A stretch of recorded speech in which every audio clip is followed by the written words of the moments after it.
வணக்கம், வாழ்க வளமுடன். Welcome to south Indian life style.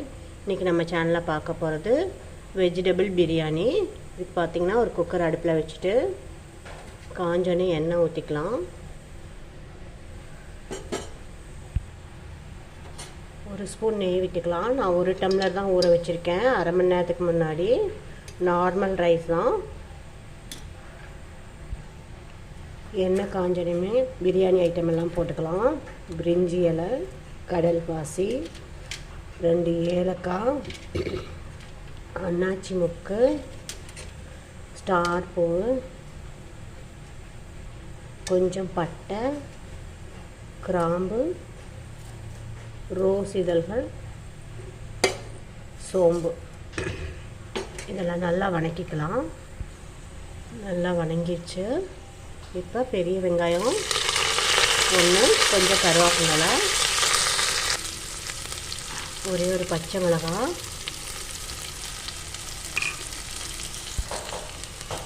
வெங்காயம் நல்லா வணங்கினோன்னையும் ஒரு 4-5 சின்ன வெங்காயத்தை அரைச்சி வச்சுருக்கேன். அதை போட்டு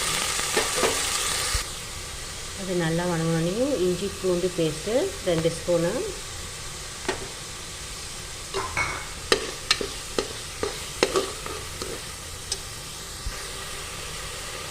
பச்சை வாசம் போனோன்னையும் தக்காளி போட்டுக்கலாம். நான் 2 தக்காளி பொடியை நறுக்கி வச்சுருக்கேன். இப்போ வரமிளகா நான் மிக்சியில் அடித்து வச்சுருக்கேன். பொடியாக ஆட் பண்ணாமல் ஃப்ரெஷ்ஷாக அரைச்சா இன்னும் டேஸ்ட் நல்லாயிருக்கும். அடுத்து கொஞ்சம் புதினா. இப்போ நம்ம வெஜிடபிள்ஸ் எல்லாம் ஆட் பண்ணிக்கலாம். 4 பீன்ஸு, அடுத்து கேரட் 2 கேரட், காலிஃப்ளவர் கொஞ்சம்,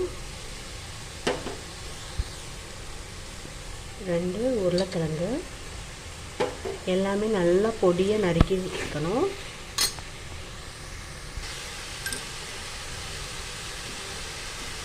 காய்கறிக்கு தேவையான உப்பு போட்டு நல்லா வணக்கிக்கலாம். கொஞ்சம் மஞ்சள்தூள், 1 ஸ்பூன் மல்லித்தூள், 1/2 ஸ்பூன் மிளகாய்த்தூள். காய் பார்த்திங்கன்னா எல்லா காயும் பாதி வெந்துருச்சு. இப்போ நம்ம அரிசி ஊற்றிக்கலாம். நான் 1 டம்ளருக்கு 2 டம்ளர் தண்ணி ஊற்றிருக்கேன். அரை மணி நேரத்துக்கு முன்னாடி ஊற வச்சாச்சு. அரிசி போட்டாச்சு.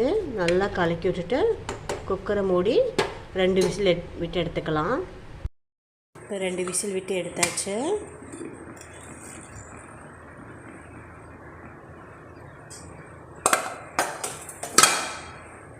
கொஞ்சம் கொத்தமல்லி தழை தூவிக்கலாம். சீக்கிரமாக ரெடி ஆயிடுச்சு. டேஸ்டான ஹெல்த்தியான வெஜிடபிள் பிரியாணி. இந்த குழந்தைங்களுக்கு ஸ்கூல் டிஃபன் பாக்ஸ்க்கு அடிக்கடி செஞ்சு கொடுக்கலாம். இதே மாதிரி நீங்கள் வீட்டில் ட்ரை பண்ணுங்கள். பிடிச்சிருந்தா ஷேர் பண்ணுங்கள், சப்ஸ்கிரைப் பண்ணுங்கள். தேங்க்யூ.